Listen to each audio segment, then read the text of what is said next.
이른바 햄버거집 개업 모의에 참여한 정모대령이 사과문을 발표했는데 선관위 직원들을 케이블 타이로 묶는 등 강제로 제압할 방안까지 논의했다고 인정했습니다. 비상계엄 공조수사본부는 한덕수 대통령 권한대행 겸 국무총리에 대해 비공개 조사를 진행했습니다. 취재기자 연결합니다. 유서연 기자. 네, 경찰청 국가수사본부입니다. 네, 내란 혐의로 수사받는 정보사 대령이 사과문을 발표했는데요. 계엄 선포 이후 선관위를 강제로 통제할 방안까지 논의한 걸로 드러났다고요. 네, 그렇습니다. 비상계엄 상황에서 계엄군이 선관위 직원들을 강제로 통제하는 방안까지 논의된 것으로 확인됐습니다. 이른바 햄버거집 비상계엄 모의에 참여했던 국군정보사령부 정모대령 측이 발표한 사과문에 이 같은 내용이 담겼는데요.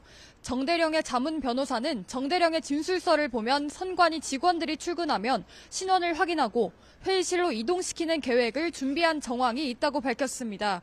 특히 이 과정에서 정 대령은 케이블 타이나 마스크, 두건 등을 활용해 선관위 직원들을 통제하는 방안까지 논의했다고 설명했습니다. 이런 가운데 공조부는 함께 햄버거 회동에 참여한 문상호 사령관에 대해 구속영장을 청구했습니다. 윤 대통령의 계엄 선포 이후 선관위에 병력 투입을 지시한 혐의 등이 적용됐습니다. 계엄 당일 북파 공장 요원 등 병력을 불법으로 운용했다는 의혹도 받습니다. 애초 계엄은 3일 밤 10시로 예정되어 있었지만 일부 국무위원의 반대 등으로 인해 늦어졌다는 정황도 추가로 확인됐는데요. 노상원 전 정보사령관은 경찰 조사에서 계엄이 계획대로 선포됐다면 선관위 서버를 확보했을 것이라는 취지로 진술한 것으로 알려졌습니다.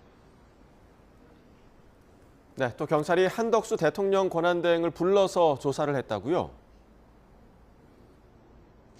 네, 국가수사본부 특별수사단이 한 권한대행에 대한 조사를 마쳤다고 설명했습니다. 내란 혐의 피의자 신분으로 비공개 대면 조사를 받은 것으로 확인됐습니다.